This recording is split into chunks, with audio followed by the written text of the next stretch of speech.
dia tão especial para celebrar a graduação Demo Day dessa turma de sobreviventes. Sejam todos bem-vindos. Também queria dar as boas-vindas a todos e queria dar os parabéns aos nossos graduados. Começaram 37 nesta turma e restaram 6 sobreviventes. Então, é uma seleção muito especial que temos aqui. E eu talvez vou começar aqui com a apresentação do Founder, não é? Deixa eu ver aqui.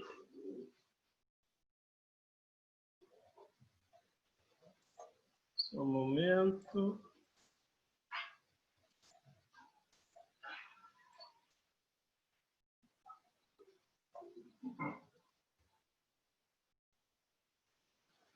Ups, estou no final aqui.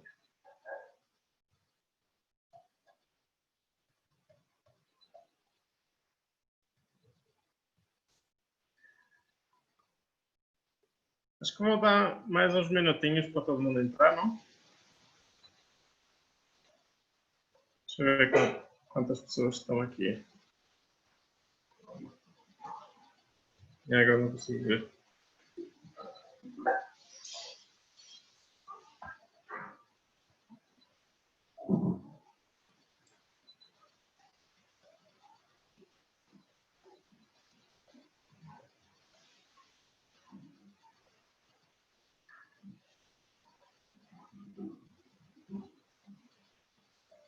Vou começar então. Então, vou fazer uma breve apresentação aqui do Founder Institute. Para quem não sabe, o Founder Institute é a maior aceleradora de startups do mundo. Então, a gente acredita que grandes empresas começam com grandes pessoas e não com grandes ideias. Então, o nosso programa é muito focado no empreendedor. Hoje somos a maior aceleradora do mundo, estamos em mais de 180 cidades no mundo, mais de 4.000 graduados no programa e mais de 15.000 mentores na nossa rede mundial, nos 5 continentes. Aqui no Brasil estamos desde 2015 e já estamos em 14 cidades, na verdade, mais de 300 graduados. Agora talvez um pouco mais, acho que já rondamos os 350 graduados e 1.200, 1.300 mentores na nossa rede aqui no Brasil.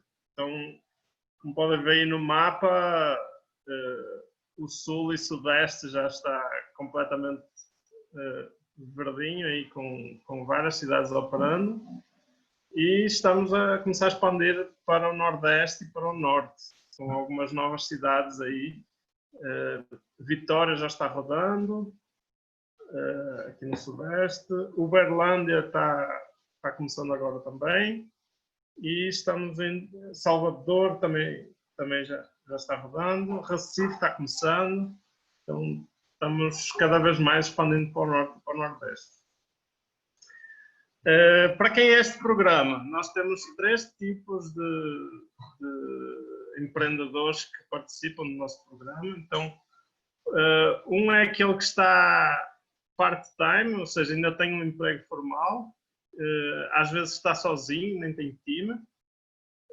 Outro é aquele que já tem um time full-time e está testando o seu protótipo, o MVP.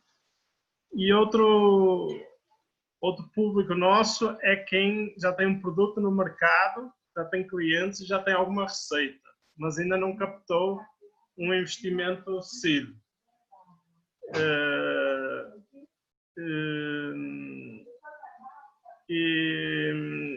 Então, para isso, nós temos 2 trilhas. A trilha Launch, que é focada em validação e construção do time e go-to-market, e a trilha Growth, que é focada em aumento da atração e preparação de captação de investimento. Depois do programa, temos ainda uma rede global, vários programas para graduados, que são gratuitos, e um suporte lifetime ao longo da vida da sua startup. Como é que funciona o programa na prática?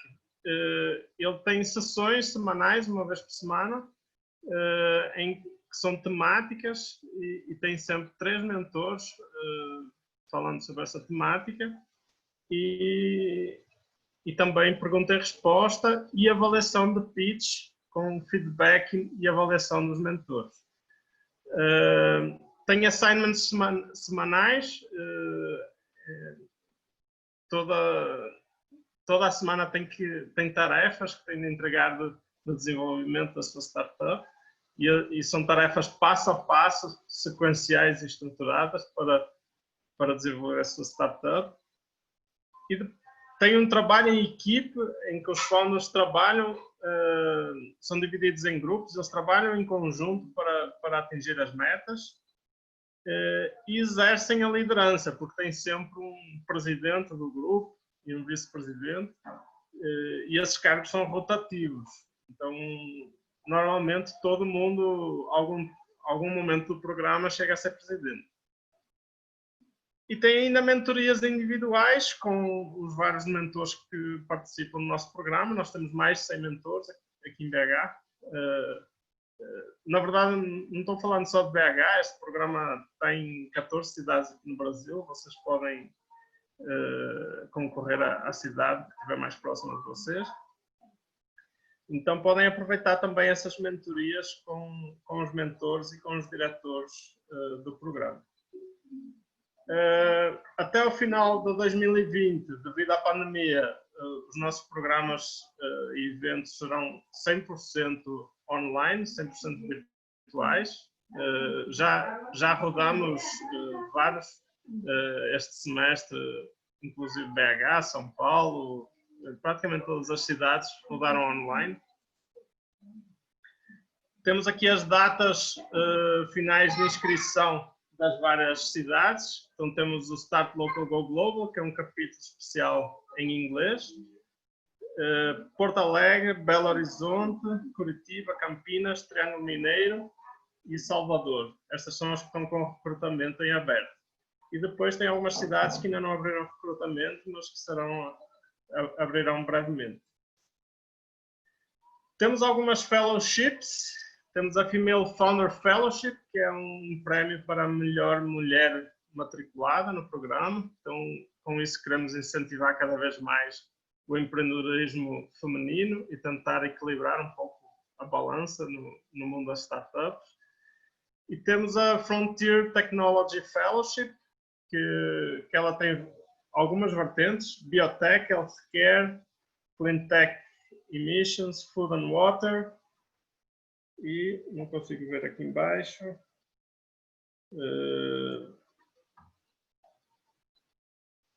Penso que é Space Exploration. Está aqui uma barra na frente, não estou conseguindo ver qual é o próximo. Temos também uma fellowship especial neste tempo de pandemia, que é Public Health Startup Fellowship.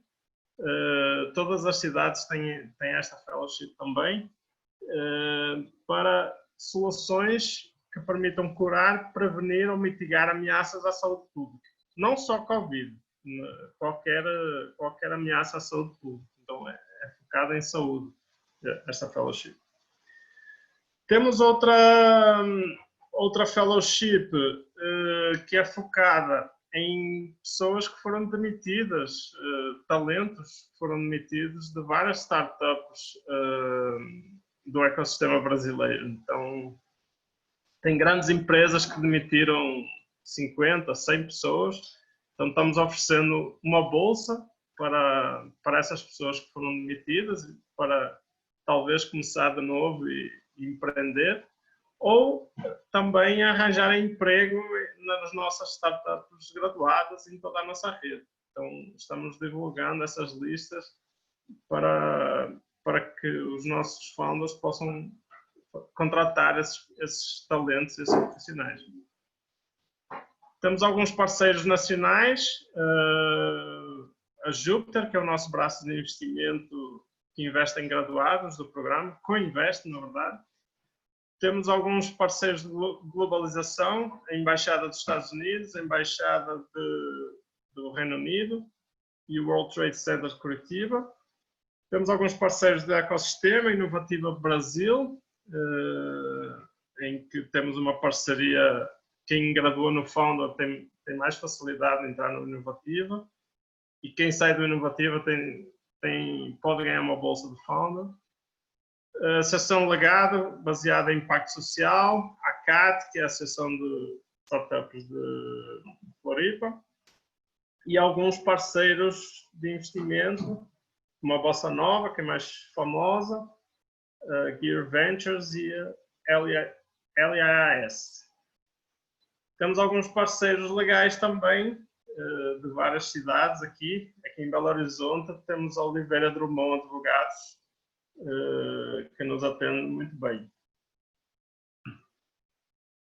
Aqui é falar um pouco do Startup Local Go Global, que é o capítulo especial em inglês, em parceria com o Júpiter, e é um capítulo focado em internacionalização, as startups que pretendem internacionalizar. Tem este evento amanhã em inglês, que é basicamente um evento de pitch para mentores, com avaliação e feedbacks. Quem estiver interessado, fazer pitch em inglês. Vamos ter outro Demo Day de Salvador, dia 30. No fi.co/eventos conseguem ver todos estes eventos. Então, bem-vindos ao Massive Transformative Movement, para fazer o Brasil acontecer. Temos um objetivo global de criar 1 milhão de empregos, então aqui no Brasil nós queremos atingir 10% dessa meta, então 100 mil empregos, e conectem-se com o Founder Institute.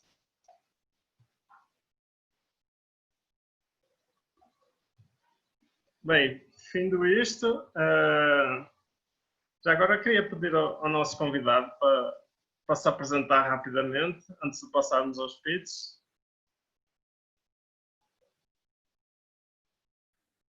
Opa, obrigado Miguel pelo convite, obrigado Founder Institute.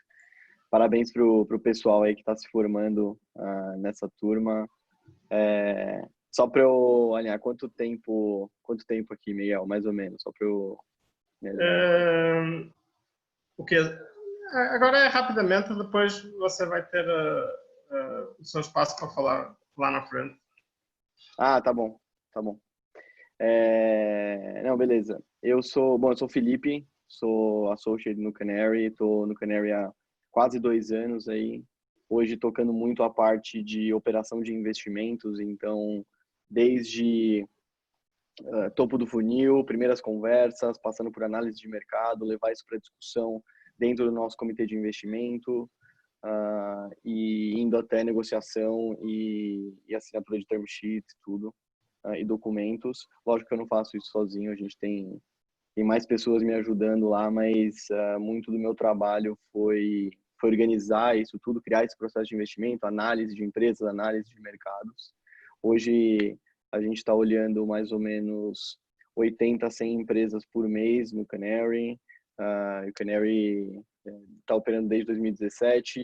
De lá para cá são mais de 70 investimentos em diversos setores. Levantamos um segundo fundo no ano passado.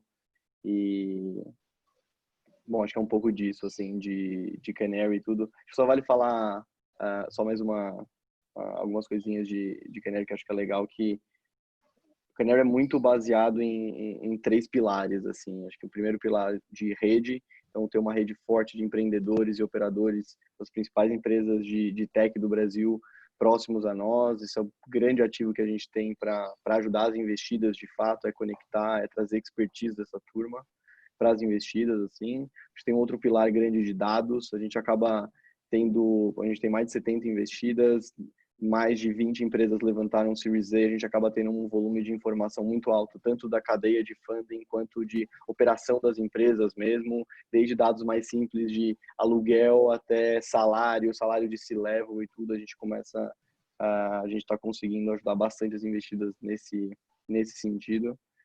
E acho que um outro que a gente começou a desenvolver esse ano é de talentos, que é ajudar de fato as investidas a contratarem. Assim. Então, a gente está criando uma máquina de contratação lá dentro, a gente tem uma pessoa full-time dedicado a isso agora, e acho que a gente vê uma oportunidade enorme nisso, de realmente trazer talentos de outras indústrias para startups que a gente está investindo. Assim. Então, é um pouco de Canary. Legal. Eu posso falar mais depois, né? Explicar um pouquinho mais do business.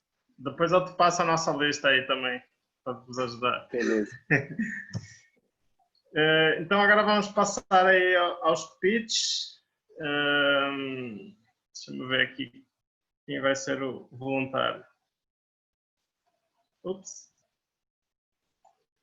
Eu desliguei o teu vídeo e me enganei aqui.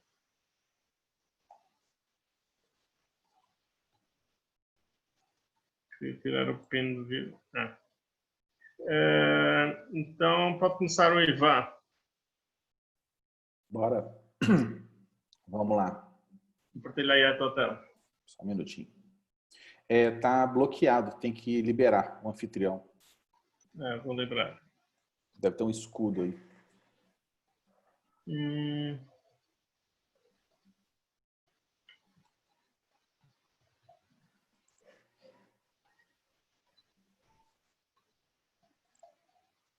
Vou tentar agora, ver se está. Foi.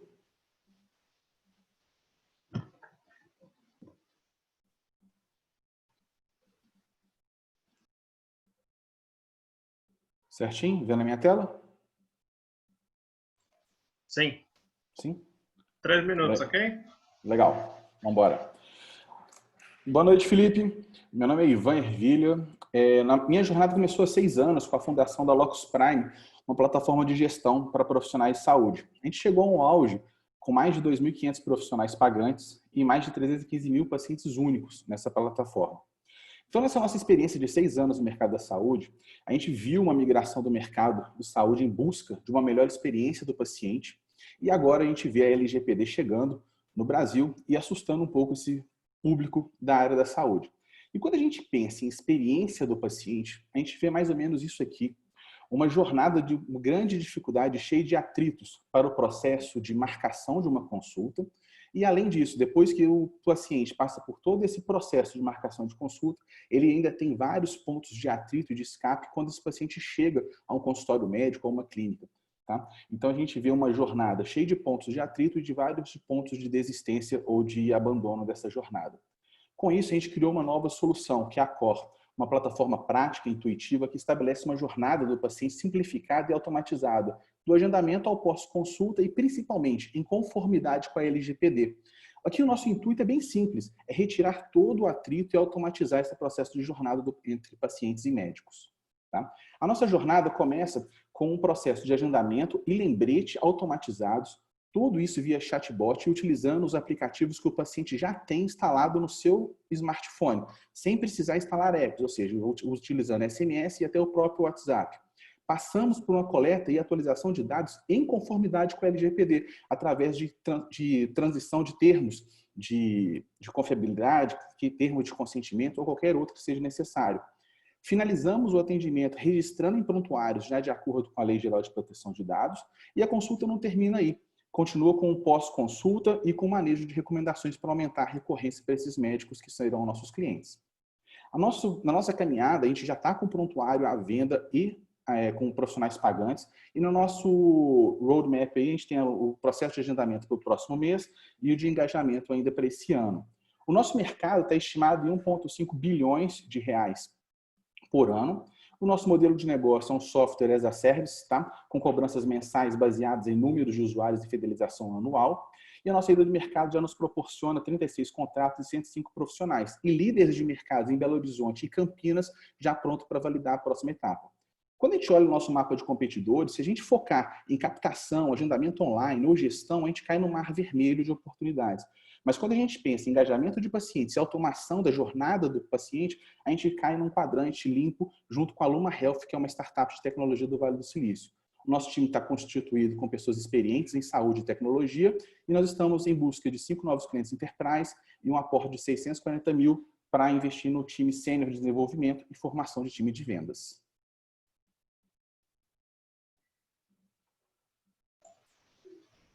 Parabéns, Ivan. Oi, Ivan. Obrigado. Parabéns. Valeu. Comentários do Felipe? Não, pô, muito legal mesmo. Acho que a gente está vendo bastantes empresas entrando no mercado de saúde. Eu fiquei com uma dúvida só, que é como é que qual que é a estratégia de go-to-market, como é que você chega no seu usuário inicial, assim, quem que é esse usuário inicial? É o cara que tem plano, é o cara que não tem plano? Como é que você chega nele? Tem uma persona que você quer atacar agora? É mulher, é criança ou não? Isso para mim ficou, não entendi, tá? Legal. Tá. Hoje, o que a gente vai usar para iniciar o mercado? A gente vai focar em Belo Horizonte. Eu tenho uma facilidade muito grande no mercado político, tanto de medicina quanto de fisioterapia. Então, a gente vai explorar um pouco esse mercado. E em Belo Horizonte, a gente tem grandes players, principalmente líderes de mercado, tanto na parte de medicina, na parte de partes humanizadas. Então, a gente tem os grandes líderes de mercado nessa área. E a gente tem uma facilidade muito grande com uma rede de pediatria com mais de 140 médicos, que é a rede de pediatria do Mater Dei aqui de Belo Horizonte. Então, se a gente focar no público, a gente vai focar em médicos de Belo Horizonte, pegando esses grandes dois pilares, pediatria e ginecologia obstetrícia. Só isso aí a gente já começa com uma brincadeira aí de em torno de 250 profissionais para a gente rodar um beta teste. Entendi. Legal. E em relação aos médicos, como é que você está fazendo para chegar nesses médicos e colocar isso para dentro? Assim, você está focando, você falou um pouco de localização, como é que você está fazendo? Assim, tá. No início da apresentação, como eu te falei, a gente já tem 6 anos de mercado, então a gente já tem uma grande carteira de clientes. Então, até a nossa solução nasce de uma necessidade e uma dor do cliente atual nosso.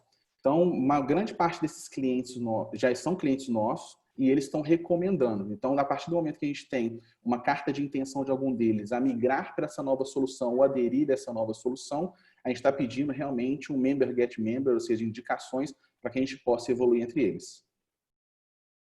Legal. Só uma última dúvida, você falou de 2 grandes problemas, né, de experiência do usuário, de coleta de dados e inconformidade com o LGPD. Onde que você acha que está o problema real? Assim? Você acha que LGPD é um problema para o paciente, assim, no curto prazo? Para o paciente, não, mas para a clínica eu vejo como um grande problema. Tá? O profissional hoje, a grande maioria está usando ainda softwares que não vão estar em conformidade com a Lei Geral de Proteção de Dados, e eles precisam algo realmente para tirar esse atrito, para que não seja mais um termo que eles peguem no dia a dia, assinem e guardem num arquivo. Né? Só para compartilhar um problema real de um dos maiores líderes de Belo Horizonte, eles ainda utilizam prontuário de papel. Então, imagina uma sala onde tem dados sensíveis prontos para serem destruídos ou roubados a qualquer momento, né? E tudo em papel, num arquivo. Entendi. Não, legal. Show. Parabéns. Obrigado. Legal, Ivan. Vamos agora para o Renato, da Profit Future.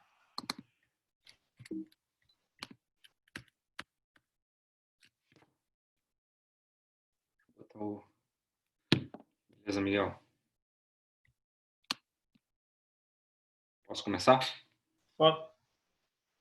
Olá, boa noite. Sou Renato da Profit Future. Atuamos sobre o problema de acesso restrito a investimentos de alta rentabilidade e solucionamos isso desenvolvendo negócios com alta taxa de retorno e 100% lastreado em garantias reais, através de gestão ativa de 3 vertentes: compra e venda de imóveis, gestão de lavouras e gestão de jazidas minerais, proporcionando assim uma rentabilidade de 12% ao ano aos nossos stakeholders através de emissão de títulos de dívida 100% lastreados em ativos reais, fazendo a gestão ativa de todo esse processo e criando assim um ciclo virtuoso de geração de valor. Consideramos então nossos principais concorrentes, os tradicionais fundos e investimentos disponíveis nos bancos, sendo que apenas a nossa proposta é 100% lastreada em garantias reais. Não cobramos taxa de administração e nem de performance, e o nosso benchmark ainda é de 12% ao ano, sendo muito superior ao disponível no mercado. Nos posicionamos assim no mercado de 1,3 trilhões de reais depositados nas contas bancárias brasileiras e alocados nesse tipo de investimento, sendo que nosso alvo são os fundos de renda fixa e CDB, pois com a queda vertiginosa da taxa Selic, nos posicionamos como uma ótima oportunidade, ótima sugestão para a realocação desses valores depositados em contas. Então, nosso modelo de negócio é bem simples. Nós originamos e desenvolvemos o deal, captamos o investimento e nos remuneramos com o lucro do projeto. Estamos hoje em D0, alocando na empresa alguns ativos próprios, imobiliários e de agronegócio, totalizando mais de 3 milhões de reais em ativos próprios da empresa, ficando fácil nossa saída ao mercado, pois apenas com mais 3 milhões de reais a ser captados, conseguimos custear nos próximos 2 anos o desenvolvimento desses ativos imobiliários e gestão das lavouras, trazendo no final um lucro líquido de mais de 10 milhões de reais, apenas com esse primeiro ciclo de 5 projetos. E vamos fazer isso com essa equipe. Eu, CEO, Eduardo, meu sócio, somos sócios desde 2012 e faturamos mais de 64 milhões de reais em empresa própria de engenharia e temos investimentos em agronegócio e mineração, entendendo bem o que estamos nos propondo, além de uma equipe de mais 3 pessoas multidisciplinares, altamente especializadas e já 100% dedicadas à nossa empresa. Com isso, conseguimos executar esse roadmap, que é a incorporação de todos os ativos, o start das obras e a captação desse investimento de 3 milhões ainda em 2020, para em 2021, conseguimos captar mais 10 milhões de reais em ativos e investimentos para dar start nesses ativos captados em 2021 e em 2022 validarmos os primeiros negócios que estamos startando agora em 2020, aperfeiçoando assim o nosso modelo de negócio de gestão que já temos e o validando, tornando replicável e altamente escalável para expandirmos territorialmente. Para isso, estamos hoje em busca do investimento de 3 milhões de reais, com uma rentabilidade de 12% ao ano e o prazo de vencimento desses títulos em 24 meses, sendo que esses títulos são 100% lastreados em garantias em reais, ou seja, sem risco de perda do capital. Obrigado, pessoal.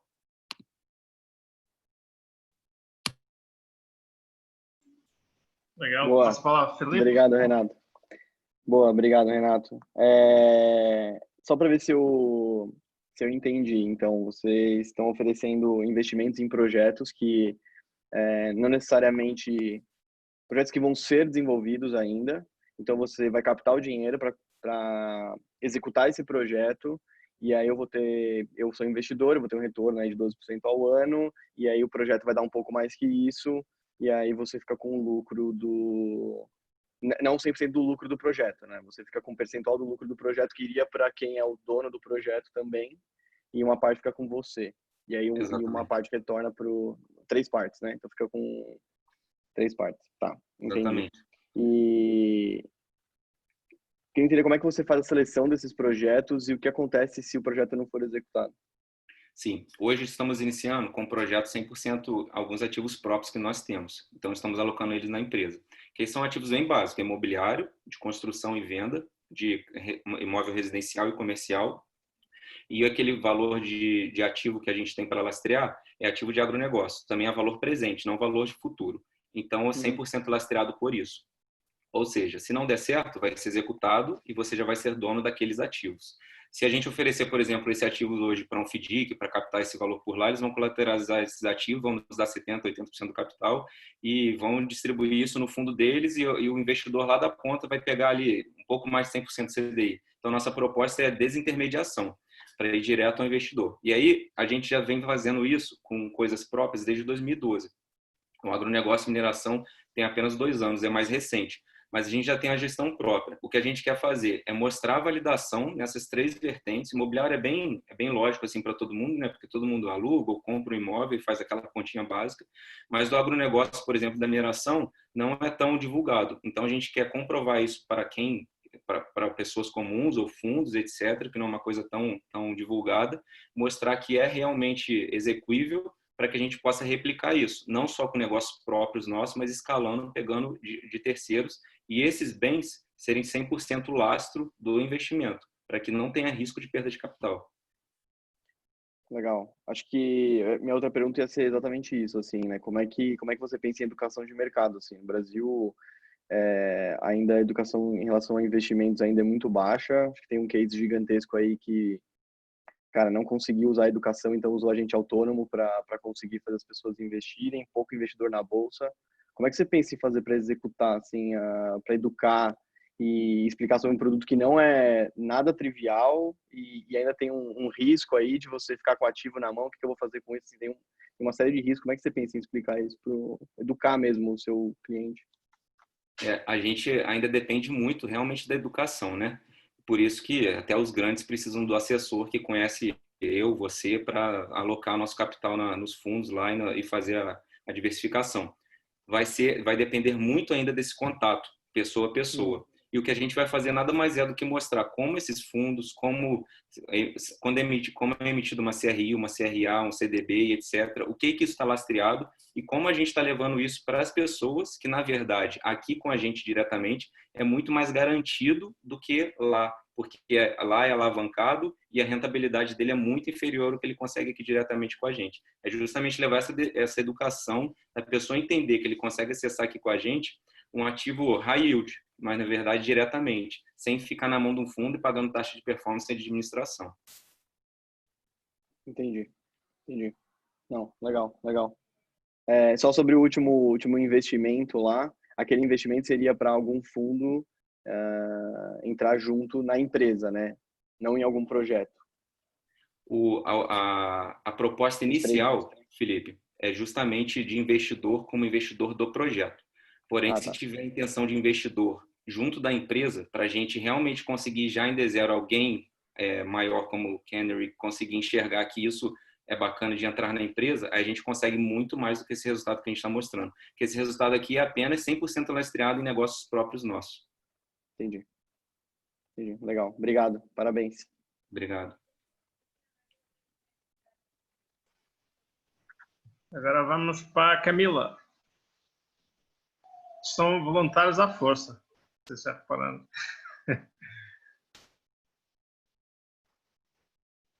Camila, está aí?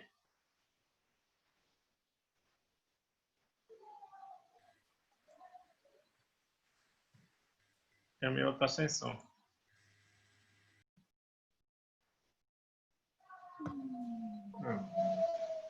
Estão me ouvindo?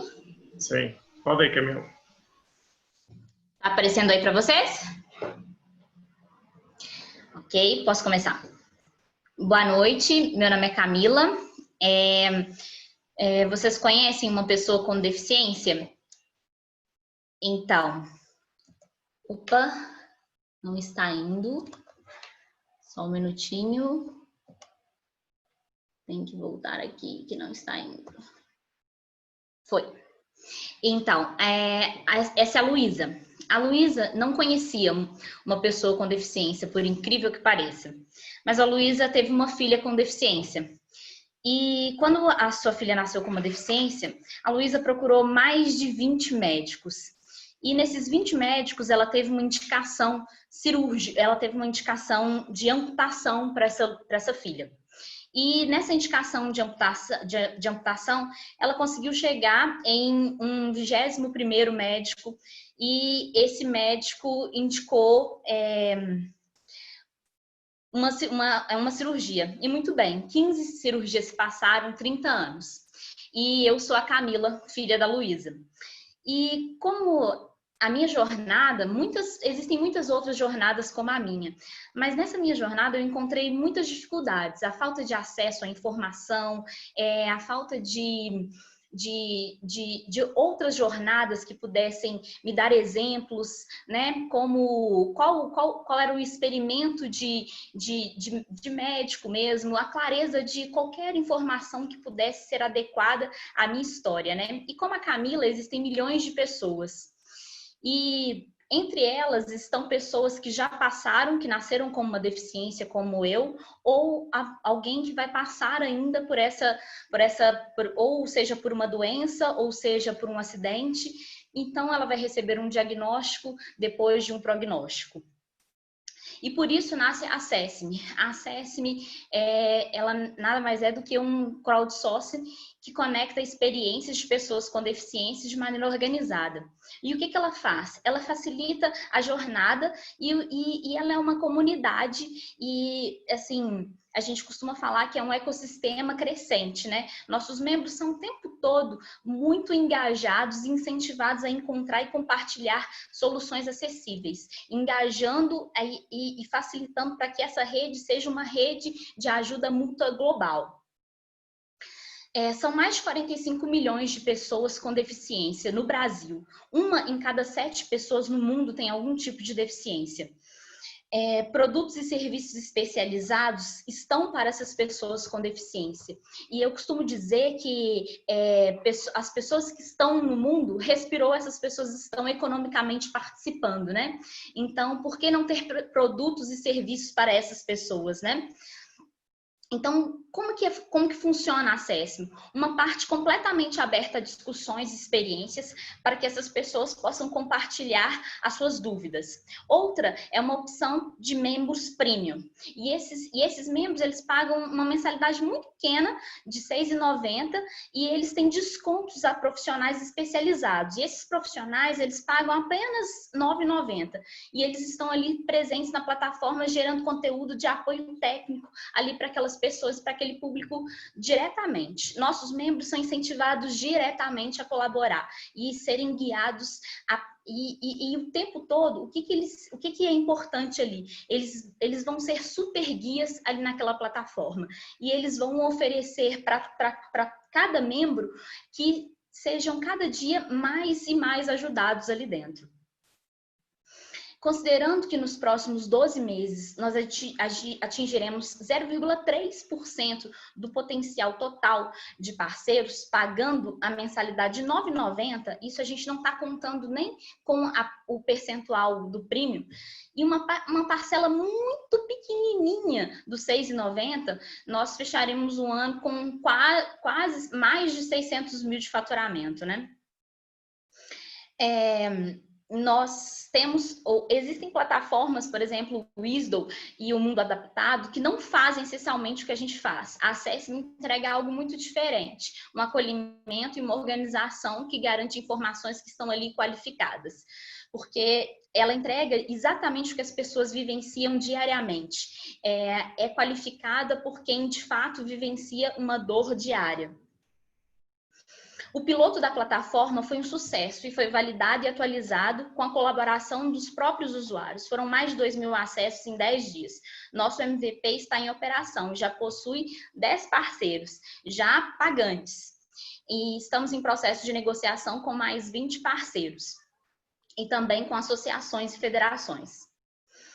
Nossa plataforma está atualizada e recebendo novos usuários e parceiros. Esse é o nosso cenário atual. Nós estamos fazendo tudo e queremos engajar esse 0,3%, e para isso nós precisamos desse alinhamento de investimento para chegar nesse progresso. Hoje o nosso time é formado por mim, que sou fundadora da SESM, uma pessoa que nasceu com deficiência, executiva de negócios, de TI há 8 anos, especialista em negócios e mestrando em inclusão, e o CTO Ricardo Murta, engenheiro de softwares e especialista em marketing. São muitas experiências e cada jornada pode facilitar e encurtar o tempo de resposta para muitas pessoas. Histórias conectadas geram informações qualificadas, que podem transformar muitas vidas. Obrigada.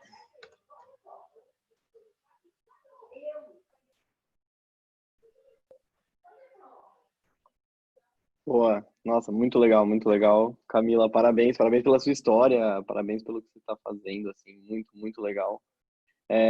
Tenho algumas dúvidas, assim. Acho que a primeira é por que o usuário pagaria a versão premium? Eu não entendi a diferença entre a versão free e a versão premium. Então, ele paga, na realidade, o engajamento da versão premium foi uma mudança recente. A gente engaja com associações e essas associações indicam para a gente, eles já têm, né, essas pessoas associadas ali, e essas pessoas, quando elas se associam ali na SESM e eles querem ter acesso a super descontos, eles E a gente tem aqueles parceiros ali que são especialistas, né? Esses especialistas estão ali e eles querem prestar serviço naturalmente, né? Se eles quiserem ter desconto ao que esses especialistas prestam serviço, eles pagam essa versão premium. E quando eles pagam essa versão premium, automaticamente essa associação aqui que indicou, ela recebe uma parte desse valor aqui. Então, quer dizer, uma colaboração geral. Então, é bom para todo mundo. Então, todo mundo quer ganhar e ficar. E como é um valor muito pequeno, a gente entende que tem essa colaboração aí. Mas, assim, é tudo experimento, sabe, Felipe? Estamos testando. A gente não sabe o que vai dar, estamos testando. Sim.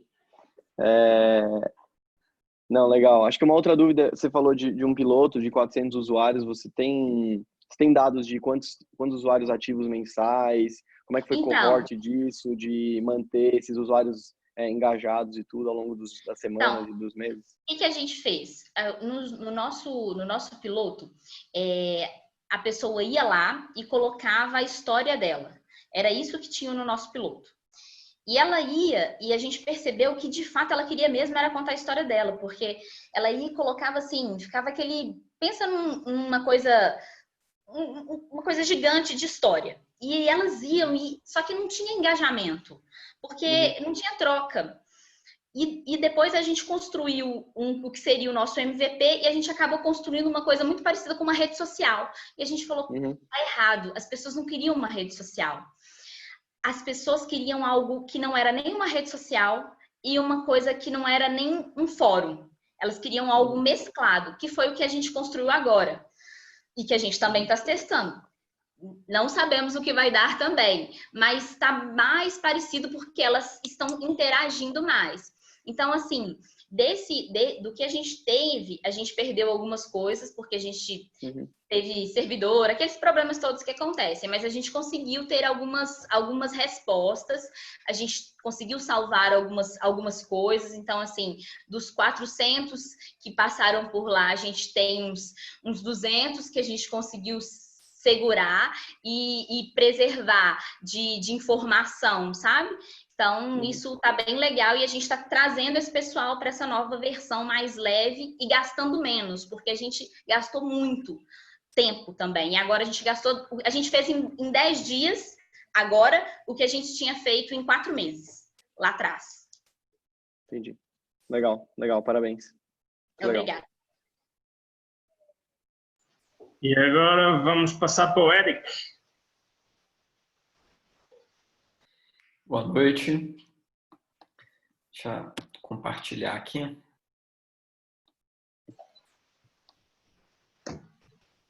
Eric da Novo Meio.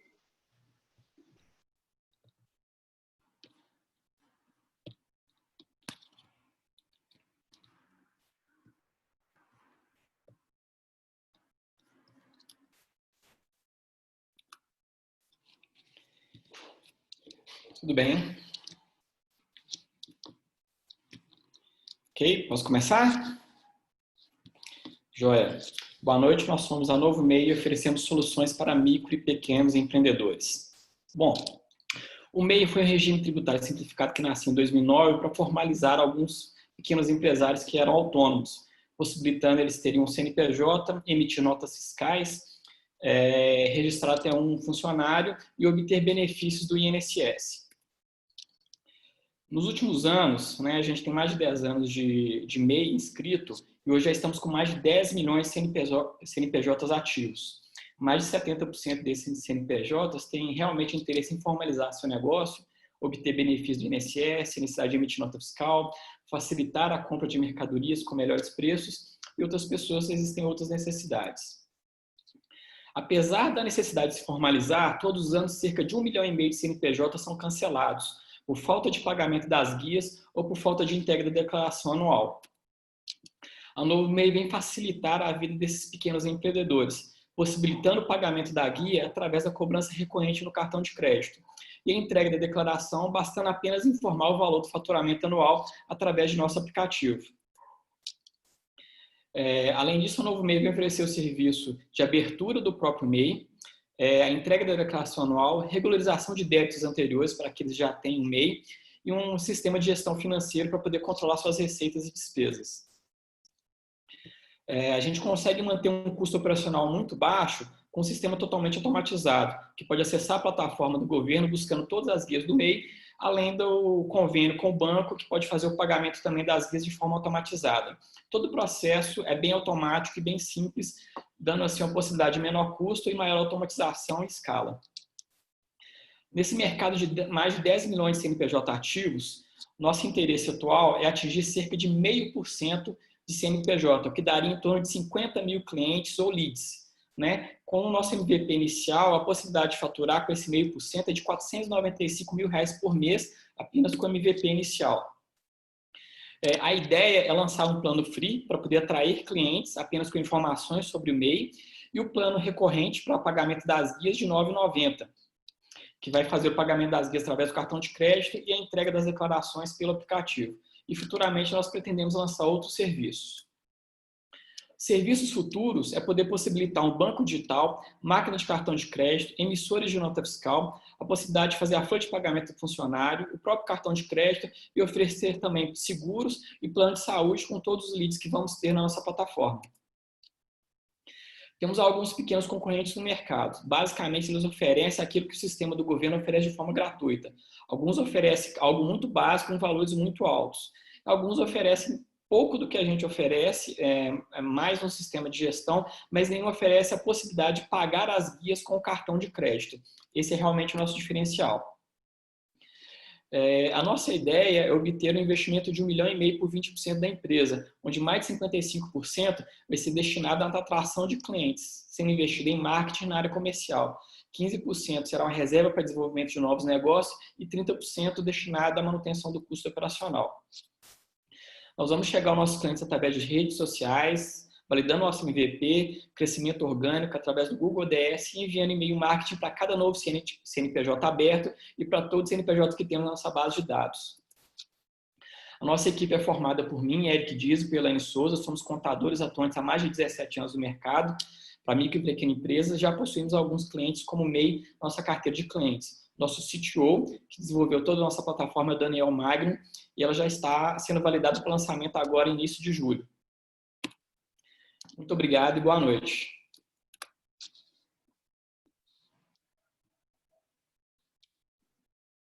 Obrigado, Eric. Parabéns. Não, legal. Acho que uma dúvida que eu fiquei é, qual que é? Você falou ali, nenhuma empresa está oferecendo cartão de crédito para pagar o cartão, né? Não sei se é crédito ou débito, independe, mas qual que é a dificuldade assim que você vê de criar essa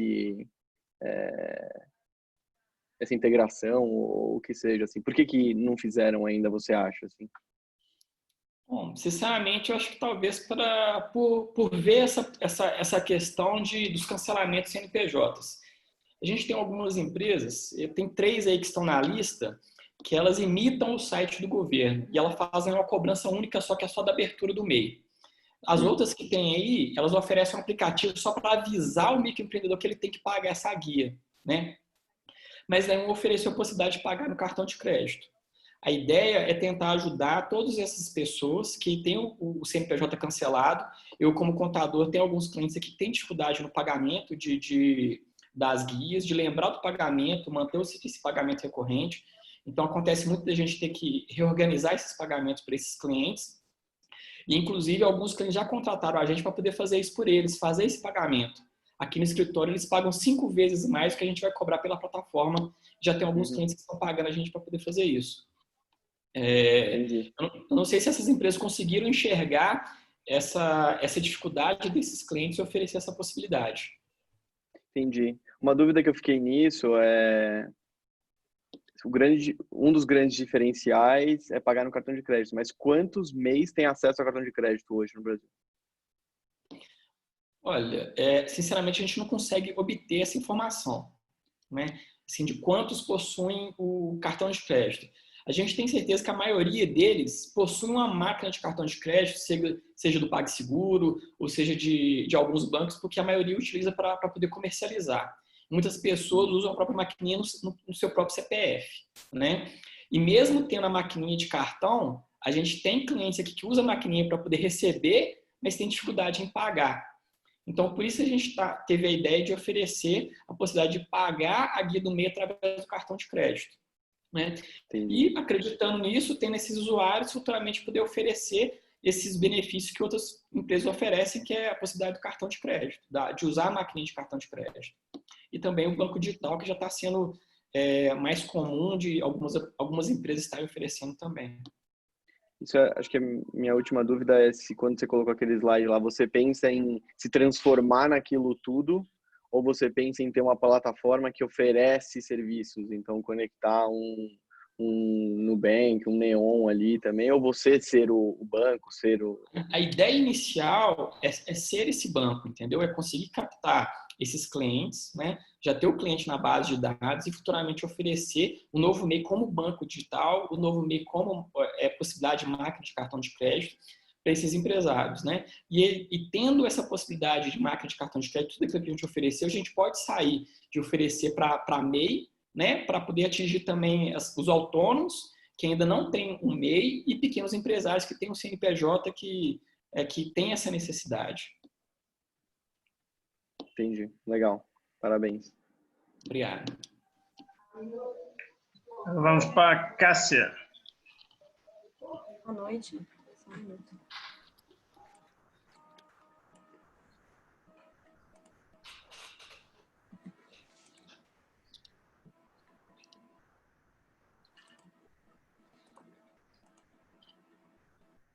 Estão vendo?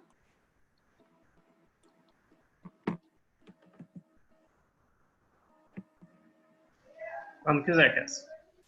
Só um minutinho, então tá passando? Passou. Pronto. Boa noite, eu sou a Cássia, fundadora da Petits. 4 em cada 10 brasileiros têm pets, não é mesmo? Uma pesquisa revelou que 59% dos cães sofrem com quadro clínico de sobrepeso que pode chegar a problemas de articulação e de mobilidade. Tudo isso porque os tutores de pets só procuram um veterinário quando tem alguma doença. E essa doença normalmente está relacionada à alimentação. E não fazer o histórico de saúde do pet pode agravar esses problemas. A solução, então, que a gente propõe é fazer um acompanhamento preventivo, como? Através de um bate-papo online com especialistas, onde os tutores de pet podem se sentir mais seguros com essas preocupações e podemos evoluir também para uma consulta domiciliar. O cadastramento é feito através de uma triagem, onde a gente identifica os sintomas dos cães ou gatos e a gente pode identificar tanto para um personal vet quanto fazer um upsell para uma consulta domiciliar. O cadastramento é feito de forma individualizada e personalizada do pet. E esses são sintomas que nós conseguimos orientar remotamente. Já no caso do personal vet, é feita uma conexão entre o veterinário e o tutor de pet. Na visita domiciliar é onde a gente pode fazer a consulta completa. É feito o laudo clínico, prognósticos. Então, o objetivo da nossa plataforma é ajudar os cães a melhorar a saúde através da nutrição e, com isso, melhorar a longevidade deles. Uma pesquisa que nós fizemos com 132 respondentes, nós identificamos que 89% já gostariam de receber orientações antes de se deslocar ao veterinário e 74% já pagaram por uma solução presencial e estão dispostos a pagar por um suporte online com especialistas. Esses são os depoimentos daqueles que fizeram personal vet com a gente. Para eles foi muito esclarecedor. Nós esclarecemos as dúvidas deles com esse bate-papo.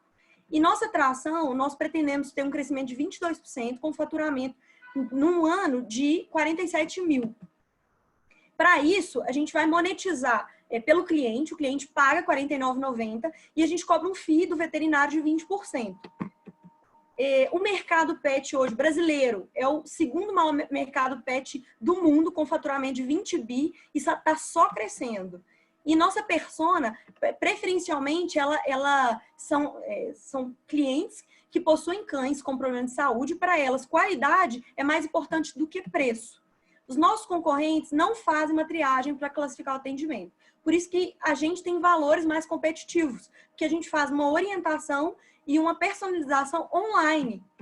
E nós já temos parceiros cadastrados, inclusive 8 veterinárias ao longo dos estados brasileiros, que estão dispostos a fazer essa consulta online nutricional para cada cão e gato. E para isso a gente conta com um time multidisciplinar, composto por mim, que sou a fundadora, um CTO e uma responsável técnica especialista em nutrição animal.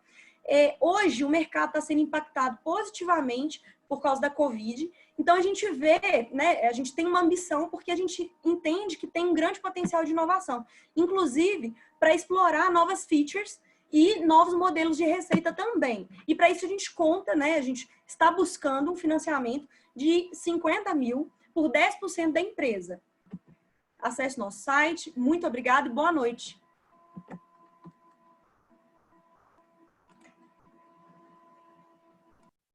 Legal, obrigado. Obrigado, Cássia. Parabéns. Fiquei com uma dúvida em relação a por que você fala um pouco de nutrição, mas você pode atacar tudo assim de veterinária, assim. Por que começar com esse foco em nutrição? Tem algum motivo? Você quer ficar em nutrição? Você quer ir para tudo? Tem alguma diferenciação entre veterinário que foca em nutrição que não foca? Por que isso? Tem sim. O que acontece é o seguinte, muito embora a gente tenha a regulamentação para a telemedicina de humanos, o Conselho de Medicina Veterinária não está disponível que a gente continue fazendo isso. Então, a gente identificou uma brecha, que são para umas consultorias online de nutrição, e é por este motivo. Mas a gente já tem um domínio cadastrado com outro viés total, assim, que a gente vai abranger todos os especialistas, porque a gente quer começar por um ponto, que é possível, e aí ser especialista. Uma vez que a gente nichar isso, a gente vai conseguir fazer a jornada do cliente muito bem, fazer NPS, entender o processo, para aí sim expandir para os novos negócios. Entendi. Então é esse o objetivo. Entendi. E como é que você evita bypass na plataforma? Olha, a gente conversou com os veterinários sobre isso e a gente está estabelecendo para elas uma associação, como se fosse uma comunidade, onde elas possam, além de tudo, fornecer a comida, que hoje elas já fazem, porque a gente tem 2 tipos de alimentação para cães e gatos. Nós temos a ração seca e a ração de alimentação natural. E uma das nossas, que a gente pretende fazer no futuro, é cadastrar os especialistas para fazer o cálculo e esse manejo. Entendeu? Então, dessa maneira, os tutores de pets teriam essa confiança maior e para eles é muito bom, porque eles vão fornecer serviço e produto, entendeu?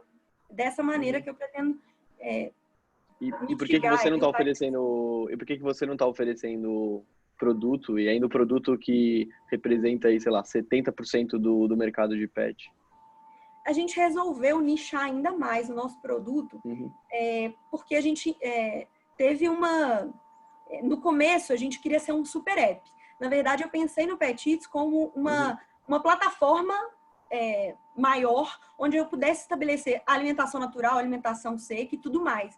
Só que devido a esse nicho ser um nicho que demanda muito logística, marketplace, a gente começou por um ponto em que dava conta. Então, nosso segundo passo, sim, Felipe, vai ser fazer o marketplace na plataforma. Entendi. Não, legal. Só mais uma rapidinha. Quem está pagando a mensalidade é o cliente final, o dono do pet, é isso? B2C. Tá. E como é que você mantém recorrência dele? Por enquanto, a gente não mantém recorrência. A gente conseguiu 6 clientes na plataforma e eles estão dando os feedbacks para a gente. Com esses feedbacks que nós colhemos, é muito importante para eles que a gente forneça a alimentação. E esse é o nosso próximo passo. Legal. Obrigado. Parabéns. Obrigada a você. Legal, Cássia. Quem está faltando? Deixa eu ver. Daniel. Boa noite. Estão me ouvindo? Sim. Está aparecendo aí na tela? Sim. Pode começar quando quiser.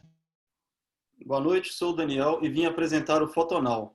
Nós somos uma solução B2B2C e criamos PDVs digitais com imagens profissionais, permitindo que PMEs tenham seu delivery online com estrutura própria, sem complicações. As empresas perdem competitividade por utilizar imagens de baixa qualidade e ceder altas margens do seu faturamento para plataformas de delivery, como iFood e Rappi. Eu já ouvi relato de cliente desse serviço que faz 100% do seu pedido baseado nas fotos desses produtos. E essas empresas também têm dificuldade em encontrar profissionais audiovisuais de qualidade a um custo acessível. Hoje, 80% dos restaurantes foram afetados pela pandemia e 67% dos consumidores afirmam que a qualidade da foto influencia na decisão de compra. Os profissionais audiovisuais se sentem desvalorizados e têm dificuldade em organizar sua agenda de trabalho. E, por isso, a Fotonal surgiu para aumentar o lucro e a competitividade dessas empresas, fornecendo economia de tempo e reduzindo cerca de 25% dos custos com plataformas de delivery. Nós vamos ajudar essas empresas a driblar a crise, manter seu volume de vendas e fornecer o que elas precisam para que elas tenham seu delivery com estrutura própria, sem perder qualidade. Nós também tornamos o trabalho audiovisual mais decente, ajudando a organizar a vida desses profissionais e trazendo mais desenvolvimento econômico para o setor. Nossa interface é intuitiva e amigável e com apenas 3 etapas nossos usuários criam seu PDV digital e podem contratar auxílio profissional focado em aquisição de clientes. Somente em BH, o mercado potencial chega no segmento de restaurantes, chega na casa dos 5 milhões de reais por ano, seguido por 24 milhões em Minas e 210 milhões no Brasil. E quando a gente acrescenta outros mercados de atuação, como imobiliário e de moda, o mercado também se mostra promissor, chegando na casa dos quase 2 bilhões de reais por ano a nível de Brasil. Nossos principais concorrentes no Brasil hoje são a Goomer e a Pictis, e nosso principal diferencial em relação a eles é que a gente oferece recurso para criar um PDV digital completo, de alta qualidade e focado em delivery. Foto e vídeo de produto, PDV, dashboard com informações de vendas relevantes para o negócio e todo o suporte para a etapa de aquisição de clientes. E também gerenciamos a agenda dos profissionais credenciados, auxiliando na organização das suas atividades e otimizando a qualidade de atendimento. Nosso modelo de negócios consiste em oferecer um produto gratuito de entrada, cobrando mensalidade para redução de taxas por transação e implementação de recursos mais potentes de atendimento, como notificação de vendas por WhatsApp. No mês de junho, a gente bateu a meta de atender 10 clientes e conseguimos 200 prospectos para serem abordados. E para o mês de setembro, a meta é adquirir pelo menos 40 clientes e chegar a 120 clientes até o fim do ano. E além das estratégias convencionais de marketing, a gente vai utilizar um funil de crescimento, ofertando o produto freemium, com o objetivo de converter 20% da audiência em cada etapa para um produto de ticket maior, com taxas e mensalidades. E o time é composto por mim, Daniel, trabalho com marketing digital para empresas brasileiras e estrangeiras há 12 anos, e pelo Thiago, fotógrafo e doutorando em computação. E a gente está buscando um aporte de R$500 mil para serem redistribuídos em produto, marketing, em vendas, equipe, jurídico, fluxo de caixa. E se você interessou, por favor, entre em contato conosco. Obrigado.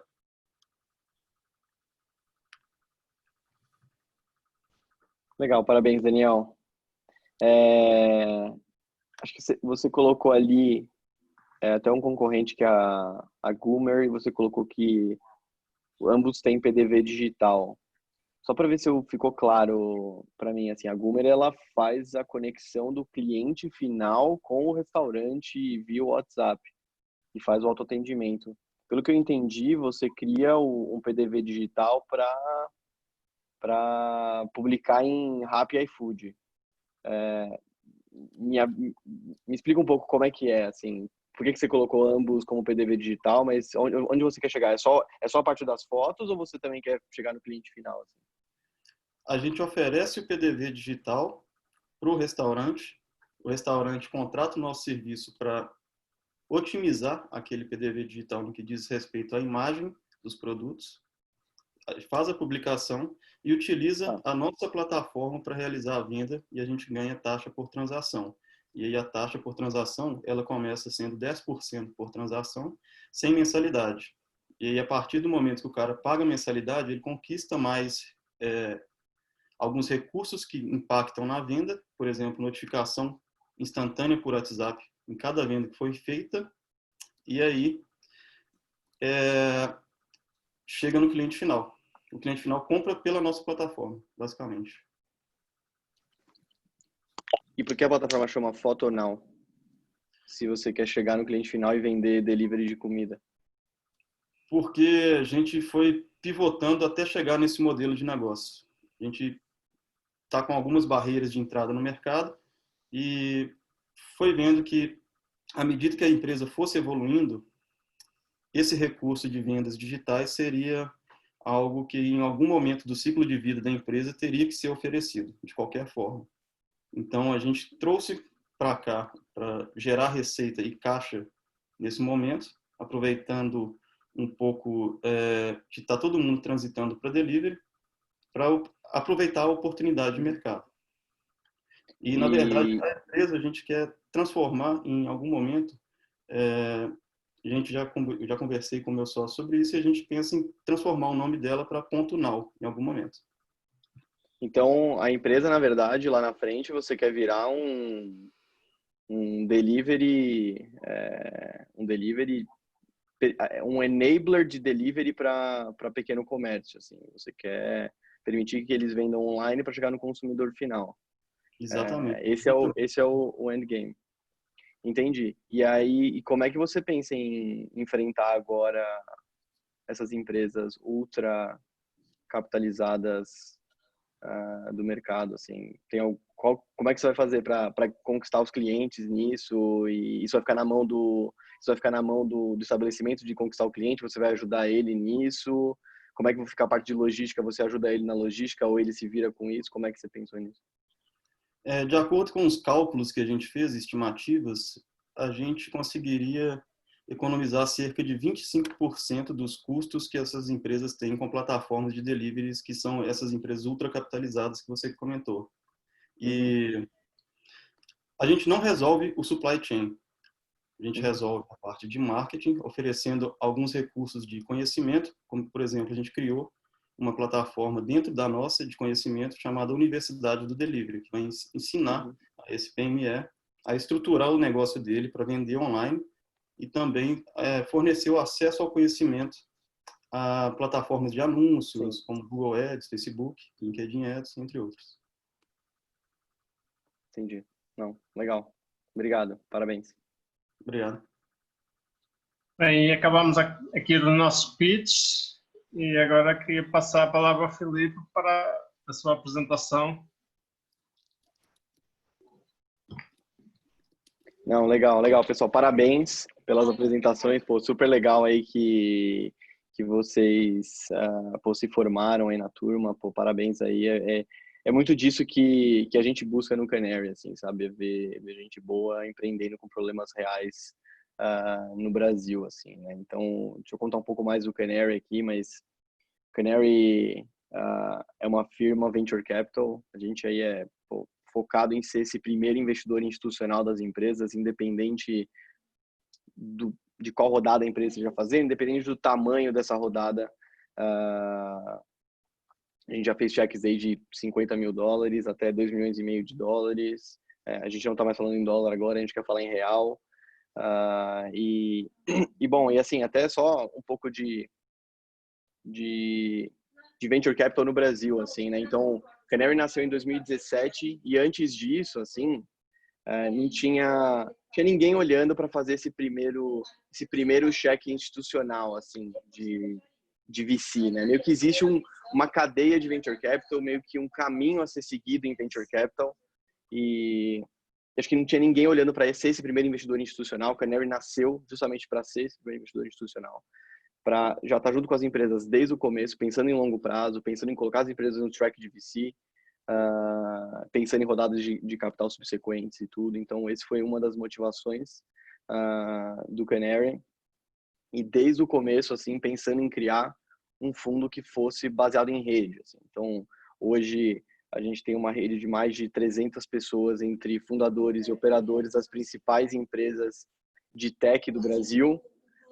E a gente acha que esse é o grande ativo assim que a gente tem hoje no Canary, que é dar acesso à expertise dessa turma, que já passou por vários dos desafios que as empresas que a gente está investindo estão passando agora, assim, né? Ou vão passar, né? Então, vamos conectar essas pessoas, seja de forma pontual, seja de forma mais escalável, para conseguir, para dar acesso à expertise mesmo dessa turma. A gente já fez vários papos, a gente está promovendo vários papos de vários temas práticos para as investidas, desde como contratar a dev, como gerenciar o time de engenharia. Esse até foi um papo muito legal. A gente chamou um dos investidores do fundo, Mike Krieger, fundador do Instagram, para falar como é que ele fez o Instagram lá no comecinho, depois com 13 pessoas, quando eles venderam para o Facebook, depois com 400 pessoas, como é que eles gerenciavam todo o time de engenheiros assim do Instagram, e papos de fundraising. Isso é muito do que a gente acaba, de como a gente acaba ajudando as investidas. Alguns desses nomes da rede são investidores do fundo, acho que é uma forma da gente conseguir engajar essa rede também. Então, fundadores de Nubank, fundadores de Creditas, Quinto Andar, Melius, são investidores do fundo, assim. E acho que assim, então, esse seria talvez o grande ativo, o grande valor que a gente consegue trazer para as investidas do Canary. Assim, acho que tem uma outra rede também que a gente acaba tendo no Canary, que aí são dos investidores mais institucionais do fundo, né? E aí acabam sendo grandes famílias brasileiras e americanas, alguns fundos de ações brasileiros também, com posição em grandes empresas, que a gente acha que é uma outra rede que a gente consegue dar acesso ao mercado, que várias dessas famílias são controladoras de grandes empresas do Brasil, líderes de setor no Brasil, e a gente acaba tendo uma parte do job description de uma pessoa dentro do time deixar as investidas como top of mind das grandes empresas do Brasil, assim. Então, especialmente para empresas B2B, mas também conectando B2C e tudo, a gente acaba tendo um grande trabalho nisso, assim, com as investidas. A gente não é hands-on operacionalmente e a gente não acredita nisso para esse começo das empresas. Então, acho que isso até, uma coisa que a gente gosta de falar nesse começo, não faz sentido ter um board um board de advisors é uma coisa.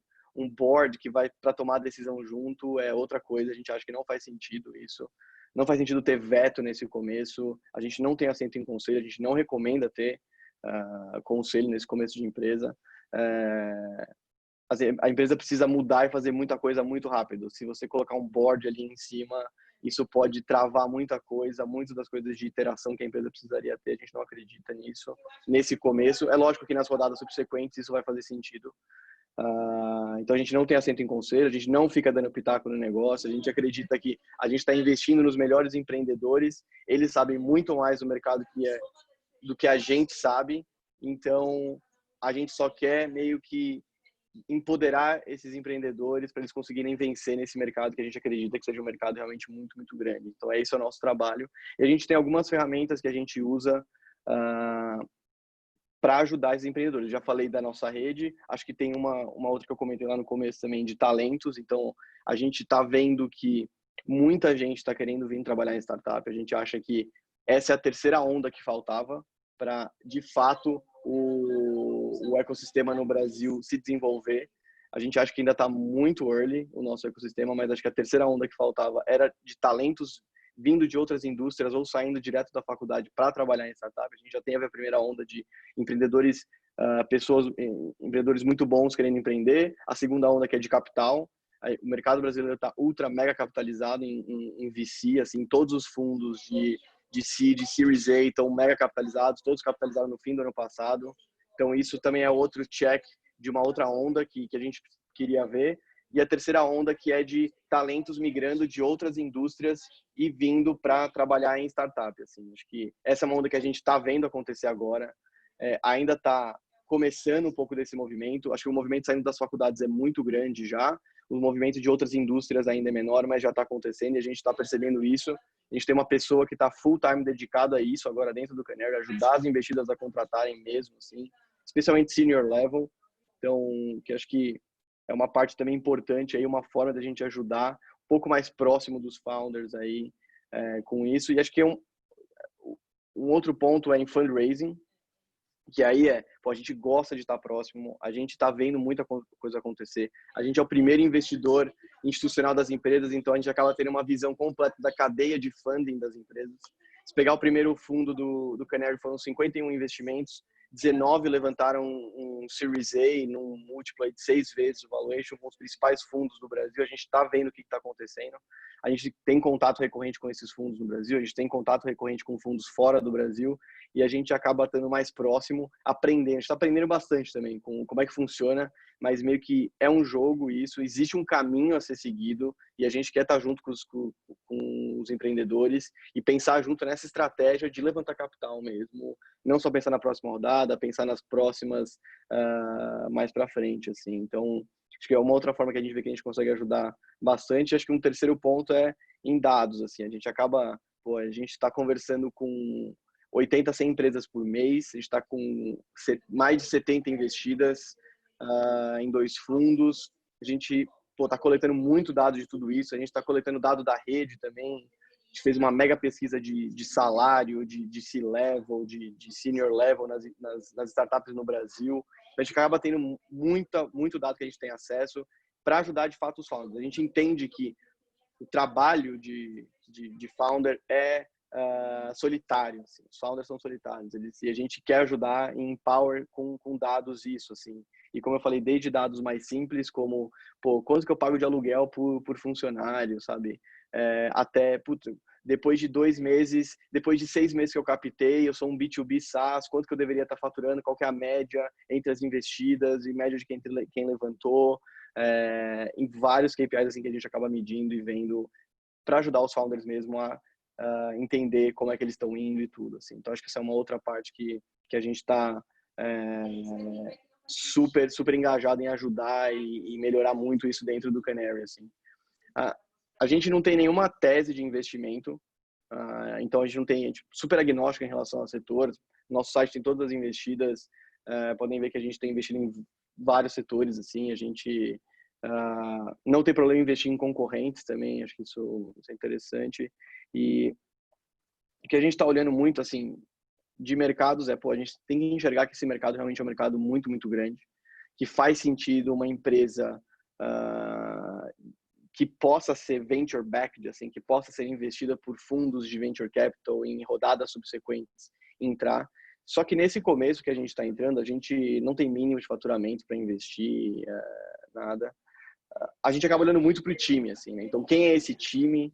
Background desse time? O que esse time já fez? O que esse time está fazendo agora? Validação de execução. Então, isso não é transferido apenas em faturamento, mas como é que eu monto um time? Qual que é a visão de longo prazo? Aonde eu quero chegar? O que eu validei? Como é que eu penso em validar? Como é que eu chego no meu cliente? São várias coisas que a gente acaba olhando, assim. E muito no time, assim. E aí, em terceiro passo, a gente acaba olhando o modelo. E aí, volta um pouco para o que eu falei antes, que se a gente está investindo no melhor time que vai atacar esse mercado, esses caras vão conseguir desenvolver uma solução para conseguir ser um vencedor nesse mercado. Então, a gente está apostando muito nisso, apostando muito nos founders, assim, e como que a gente consegue ajudar, de fato, eles a serem vencedores e criarem empresas realmente muito grandes no Brasil, assim. E a gente acha que a gente, como eu falei, está ainda muito no começo disso. A gente tem vários dados que a gente vê isso, apesar de todo ano bater recorde de funding de startup. O ano passado foi recorde de under management de fundos de VC no Brasil, maior capitalização da história.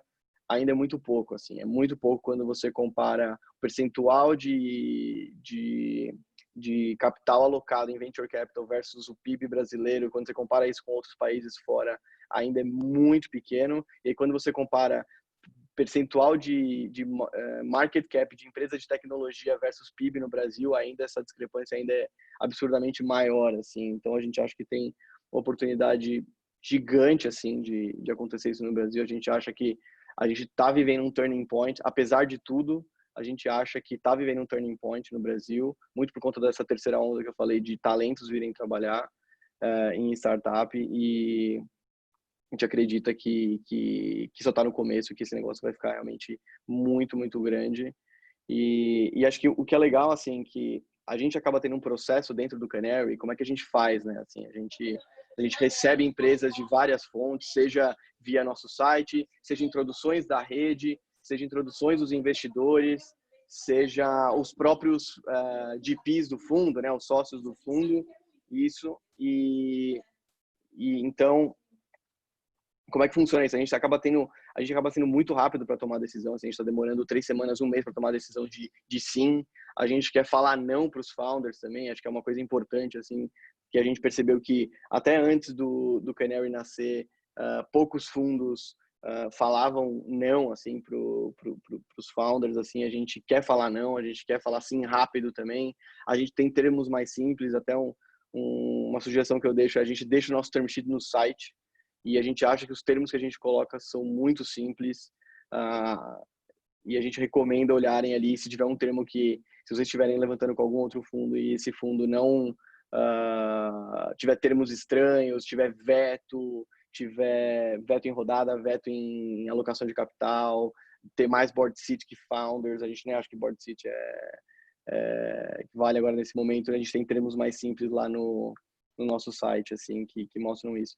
Acho que até um último ponto que eu queria falar e aí voltando lá para o comecinho, o Canary nasceu por conta de uma lacuna de funding que a gente percebeu, que era esse primeiro cheque institucional de venture capital no Brasil. Assim.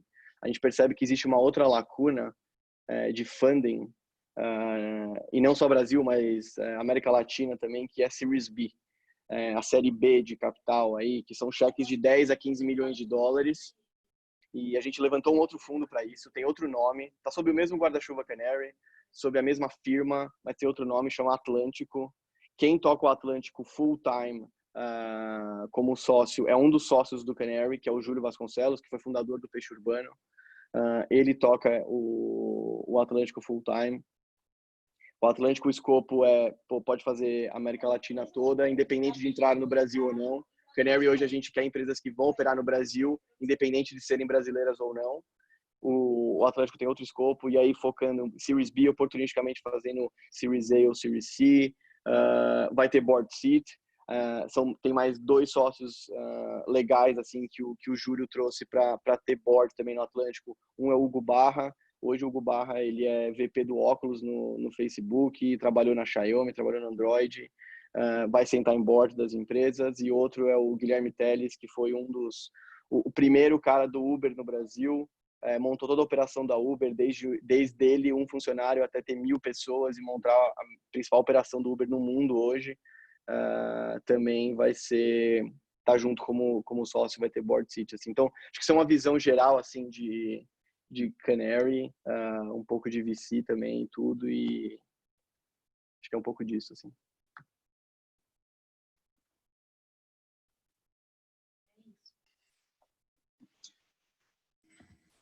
Obrigado pela apresentação, Felipe. Valeu.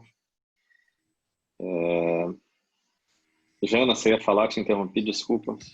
Não, segue aí, depois eu falo, Pedro. Não, a gente está fechando e abrindo um ciclo, né, Miguel? Também, se quiser falar alguma coisa, a gente fecha um ciclo com nosso primeiro ciclo virtual, não 100% virtual, porque os 2 primeiros encontros desse semestre foram presenciais, ainda pré-pandemia, mas nos adaptando ao modelo, né? Quero aproveitar também parabenizar aos que conseguiram chegar aqui, aos nossos 6 que perseveraram nesse momento. O modelo virtual tem alguns desafios, né, mas também tem algumas oportunidades, então quero agradecer muito o Felipe também, disponibilizar esse tempo para estar aqui com a gente. Eu conheço o Kenner já há algum tempo, em alguns eventos a gente esteve junto. Eu acho que com o Felipe eu ainda não tive presencialmente, mas já tive com outras pessoas da estrutura aí. E, claro, né, ia ser bem mais difícil a gente trazer o pessoal para um evento em BH. Então, eu gosto que as pessoas entendam também que, como qualquer coisa na vida, o modelo virtual tem seus desafios e suas benesses, né? A gente teve mentores aí, um trabalho espetacular do Miguel, trazendo gente de São Paulo, de Curitiba, dos Estados Unidos, 2 dos Estados Unidos, eu acho, né, Miguel? Foi o Coquieri e tô lembrando do rosto dele e me esqueci do nome agora. Newton, exato. Que foram, assim, aulas de empreendedorismo. E, claro, abrindo, né? Eu não estou acompanhando aí os números de quantas pessoas estão nos assistindo, de gente de fora, mas abrindo um novo semestre em BH, com desafios ou sem desafios, a gente vai seguir no propósito, que é um propósito que eu, Miguel e a Janaína compartilhamos claramente com a própria instituição do Founder Institute, né? Que é apoiar os empreendedores a criarem boas empresas que gerem valor para a sociedade, gerem valor para os investidores, gerem valor para os consumidores e, obviamente, gerem valor para os fundadores, que a instituição chama Founder Institute. Então, last but not least, são o foco do nosso trabalho no dia a dia. Eu queria agradecer mais uma vez o Felipe, né, por estar conosco. De fato, eu gosto sempre de olhar o lado positivo das coisas. Eu acho que muitos dos nossos convidados talvez tivessem mais dificuldade de estar conosco, né, em virtude do fato de ser online. Parabenizar aos founders que sobreviveram a essa jornada. Como eu costumo dizer, agora que a brincadeira vai começar, né? Então, as bancas de avaliação agora, elas são... as notas são notas fiscais emitidas, né? Então, quanto mais você resolver um problema que é real e tiver um valor percebido pelo cliente, mais seu negócio vai prosperar. Então, nós temos certeza de que todos que estão aqui têm a intenção de deixar um legado, mais do que ficarem milionários, multimilionários com seus negócios, tem um propósito muito forte para tocar os seus negócios. E eu desejo muito sucesso para vocês nessa nova etapa do negócio de vocês que se inicia. Aproveitem bastante toda essa rede que foi constituída no Founder. Nós estamos falando de mais de 10 mil mentores em todo o mundo que vocês podem acessar, principalmente em seus processos de internacionalização, de expansão. Pessoas como o Felipe, que tem uma larga experiência na avaliação, né, assim, que podem contribuir de alguma forma. Eu tenho certeza que em algum momento do negócio de vocês, se vocês precisarem apresentar uma ideia para o fundo, né, acho que o fato de ter um selo do Founder Institute, isso já conta bastante, independente de qual fundo seja, né, principalmente aqueles que passaram por nós aqui fazendo suas mentorias. Então, agradeço mais uma vez a todos que acreditaram nesse formato, que foi um momento de muita transformação, de transição, mas o que a gente tem a dizer é que a partir de agora, a única certeza que nós temos é a mudança, muita coisa ainda vai mudar, né? A forma como as pessoas adquirem produtos, serviços, os hábitos de consumo estão mudando drasticamente e aqueles que tiverem realmente resolução de problemas reais é que vão perdurar para esse novo normal, né? Então, faço o convite agora para todos que desejam tirar suas ideias do papel. Esse é um momento, esse é um formato que tem contribuído de fato. A gente tem conseguido mudar a estatística, né? Em torno de 75% das empresas que graduam no Founder Institute conseguem ter êxito em seus negócios, contra 60%, 70% daqueles que não sobrevivem ao Vale da Morte. Então, contem com o nosso apoio, né? Estamos agora em fase de novas inscrições, né, para o programa. E venham então conosco, que daqui a pouco a gente vai acompanhar um pouco dos resultados desses que estão graduando e tenho certeza que será uma jornada de muito sucesso. Obrigada a todos mais uma vez. Eu quero só um comentário, né? Esse é o primeiro semestre, né? O Inter 2020, que é o semestre que a gente está recebendo inscrições agora, ele é o primeiro semestre que começa virtual. A gente teve gente aqui de Minas Gerais inteira, até do Uruguai, né? Nos semestres anteriores. Então, essa é uma grande oportunidade para quem não está presencialmente em Belo Horizonte, usufruir dessa estrutura, usufruir dessa metodologia, num semestre que já começa online, então que as pessoas não têm que se preocupar, né? Acho que a Mariana era de Governador Valadares, o Montes Claros, né? Montes Claros. Então, Montes Claros, você imagina, vim de Montes Claros para BH toda semana, 600 quilômetros numa estrada horrível. Então, quem está nos ouvindo aí quem está nos vendo e ouvindo, né? E é de uma cidade do interior ou conhece algum empreendedor, tem conversado, tem participado de grupos no WhatsApp, no Telegram, no Facebook, de pessoas que são do interior. Eu acredito que essa é uma oportunidade de ter o acesso a uma metodologia bem diferenciada, que antes da pandemia só estava disponível em grandes cidades por uma questão estatística, que é a densidade de empreendedores não só para criar novas soluções, mas empreendedores de sucesso para serem mentores no programa, e que esse formato virtual nos permite alcançar muito mais gente aí, porque nós temos certeza que bons empreendedores estão por todo lado. Exatamente. Eu queria... Acho que os dois já falaram muito, os três, aliás, mas eu queria dizer que as maiores crises vivem as maiores oportunidades, então não se deixem abater pela crise, mas procurem onde é que estão as oportunidades, porque o mercado futuro vai ser diferente do mercado que tivemos até agora. Muita coisa vai mudar, então procurem essas oportunidades e a gente, como Founder Institute, podemos ajudar vocês a chegarem nessas oportunidades. Então, entrem aí com a gente. Agora queria abrir para perguntas ao Filipe, ou também sobre o programa, se alguém tiver. Podem usar o Q&A aí do sistema para colocar as perguntas. Tem aqui o Daniel da Invento que pergunta, em uma palavra, o que resume a tese de investimento da Canary? Essa é para ti, Filipe. Uma palavra é muito difícil, assim, né? Acho que vai ser muito difícil. Eu falaria founders. A gente tá, como eu falei, o principal motivo da gente investir nas empresas são os empreendedores que estão querendo construir business muito grandes em resolvendo problemas reais do Brasil em mercados muito grandes, assim. Então, mas tudo começa com founders, assim. Um time.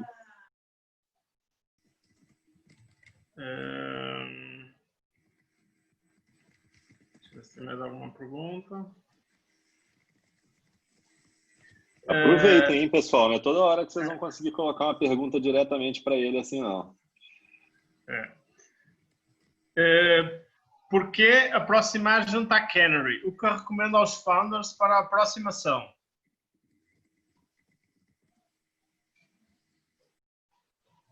Para aproximação com a gente, é isso, né? Isso. A gente gosta quando os founders são introduzidos por alguém da nossa rede, assim, alguém próximo nosso. Isso para a gente é muito importante. Mas, se não conhecer ninguém da nossa rede, também não tem problema. No site a gente tem lá até um e-mail que você pode mandar para a gente vai pedir para preencher um formulário, coisa simples, e aí a partir dali a gente começa a fazer análise interna da empresa e aí marcando conversas e tudo. Então, pode me procurar no LinkedIn ou no nosso site lá tem um e-mail que pode direcionar, que vocês podem direcionar, ou procurar alguém na nossa rede, alguém próximo para fazer a apresentação. Assim. O Rodrigo pergunta, em geral, qual o nível de maturidade de um projeto aprovado no programa? Esta é para nós.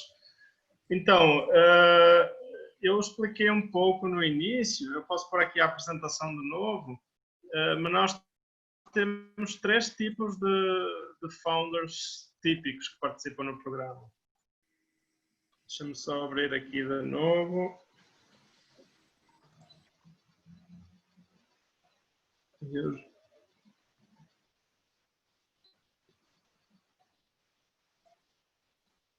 Vou partilhar aqui a minha tela.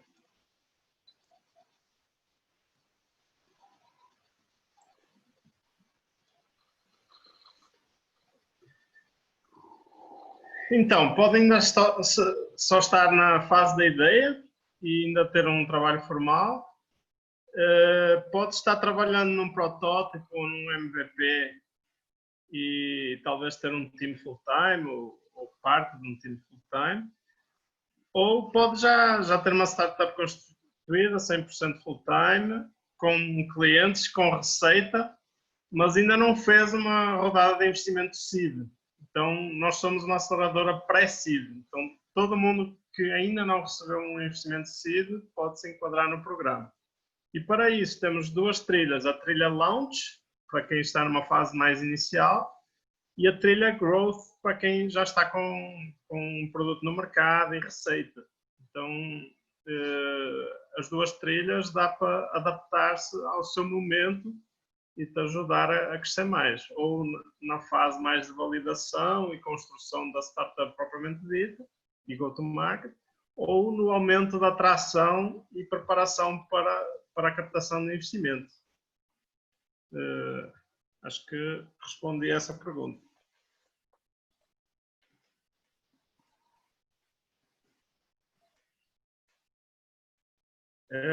Quanto tempo dura em média e como é o processo de aporte quando há aprovação e interesse da Canary? A gente, como eu falei, a gente demora aí mais ou menos 3 semanas a 1 mês para tomar a decisão de investir nas empresas. Aí, a partir daí, a gente assina um term sheet e então isso leva aí 3 semanas, mais ou menos, até a assinatura do term sheet, então 3 semanas, 1 mês. E aí depois a gente não investe em empresas no Brasil. Então as empresas têm que abrir uma holding em Delaware, nos Estados Unidos, e a gente vai investir via um safe em Delaware, nos Estados Unidos. Então esse processo de você abrir a holding nos Estados Unidos e aí fazer o flip das ações da limitada OSA para a holding nos Estados Unidos, isso leva mais ou menos 30, 45 dias. Então é maior tempo do que você abrir a empresa lá, você abrir conta em banco. Então leva mais ou menos aí esses 30, 45 dias para a gente fazer o aporte, assim, depois da assinatura do term sheet. Já agora, por que é que fazem essa exigência de ser uma empresa americana? Tá. É que assim, como é que funciona a cadeia? Isso volta para a cadeia de VC no Brasil, né? A cadeia de VC no Brasil ainda não é madura o suficiente, então quando você começa a seguir nessa cadeia, a partir do Series B hoje, para começar que todos os fundos brasileiros de Series A e Seed, a maioria deles já está baseado fora. Então o Canary, por exemplo, fica baseado fora dos Estados Unidos, fora do Brasil, fica nos Estados Unidos, ou em Cayman, um dos dois. Então você vai levantar com algum fundo gringo ao longo da cadeia. Fundo gringo não vai investir em empresa brasileira. Ele vai querer investir numa empresa fora do Brasil, porque isso facilita, tem vários benefícios assim de você investir numa empresa fora do Brasil, especialmente num paraíso fiscal como Cayman. Então e assim, não entendam que isso é um negócio para você evitar imposto, não é por isso. É porque quando você investe num paraíso fiscal, você paga imposto no seu país de jurisdição. Então, isso para os fundos fica muito mais fácil. Imagina um fundo investir no Brasil e ter que pagar imposto aqui, sabe? Ele prefere investir em Cayman e pagar imposto nos Estados Unidos. Fica muito mais tranquilo. Então, a estrutura final da empresa, isso de todas as empresas, tá? De Venture Capital no Brasil que levantaram capital, a estrutura final é Cayman, dona de uma holding em Delaware, que é dona da empresa brasileira. A gente vai até metade disso. A gente vai até Delaware por 2 motivos, basicamente. Primeiro, porque é mais barato e mais rápido.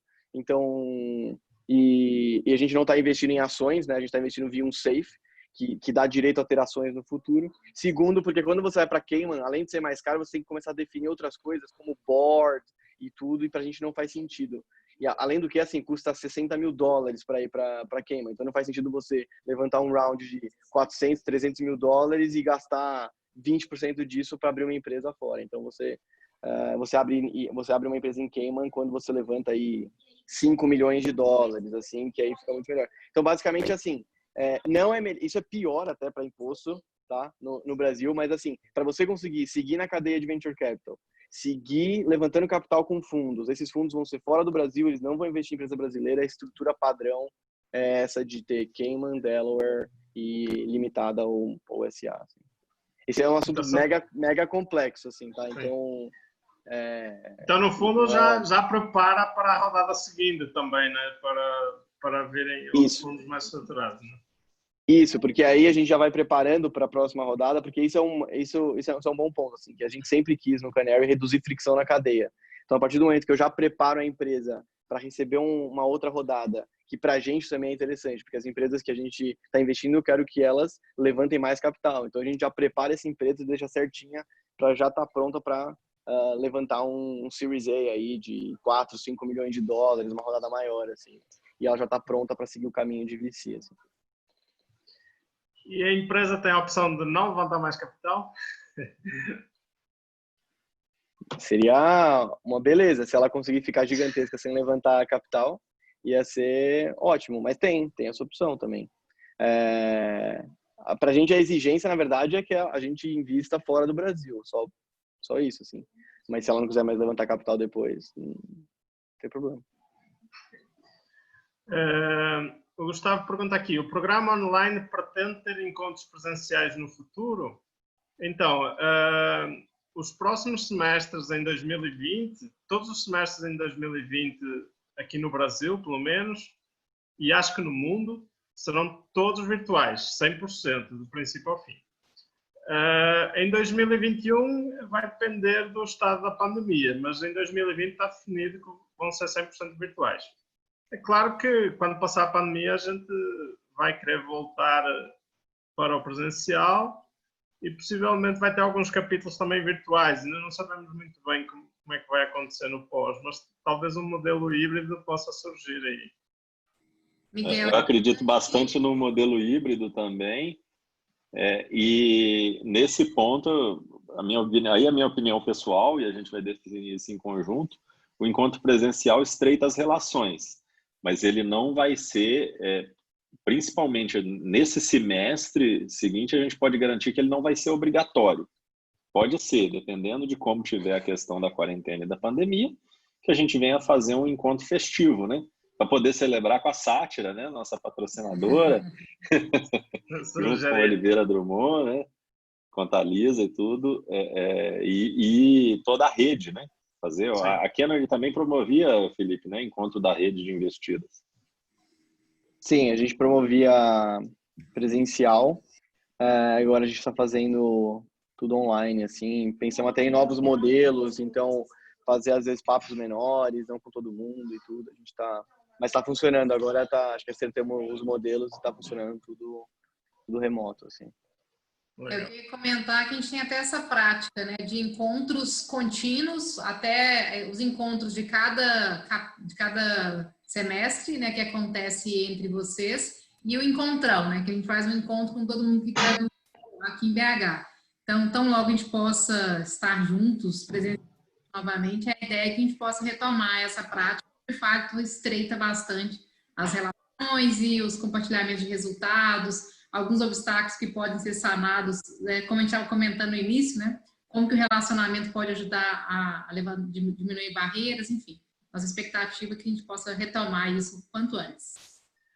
Aliás, o Founder Institute tem uma coisa muito interessante, é que todos os graduados, eles, depois de graduarem, eles podem assistir a qualquer sessão presencial ou online em qualquer parte do mundo. Então, se vocês estiverem viajando e vão no Silicon Valley, vocês podem assistir a uma sessão no Silicon Valley e conhecer os mentores e os diretores de lá. Se vão a São Paulo, a mesma coisa. Então, isso cria muitas conexões e é bem importante assim, essa rede que a gente tem, tanto no Brasil como a nível global. E mal passa a pandemia, também vamos ver se organizamos aí um churrasco para passar este sofrimento aqui, né?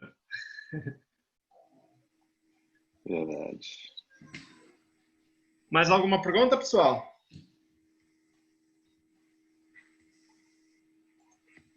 Algum dos diretores quer fazer uma pergunta ao Felipe? Da minha parte, tudo certo. Só agradecimento mesmo pela participação. Vemos no próximo semestre. Esperamos poder contar com você novamente, Felipe. Obrigado, pessoal. Obrigado, Miguel. Obrigado, Janaína. Parabéns para todo mundo.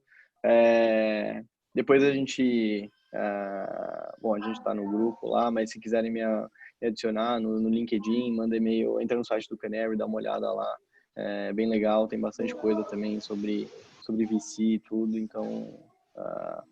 e acesse nossos canais de conteúdo também, que é uma parte que eu acabei não comentando. A gente tem podcasts, tem posts no Medium e tudo.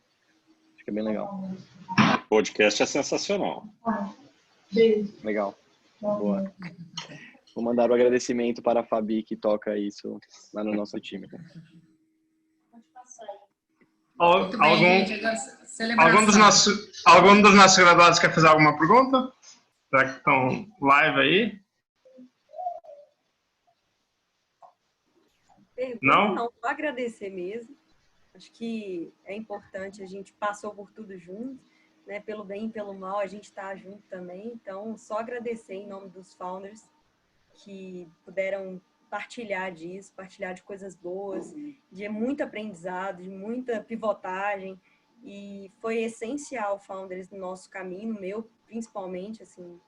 E obrigada, Felipe, por comparecer. Só agradecer. Obrigada mesmo. Obrigado a vocês, parabéns. Esperamos que o Filipe, depois, no futuro, analise alguns dos vossos projetos e põe alguma grana aí em vocês.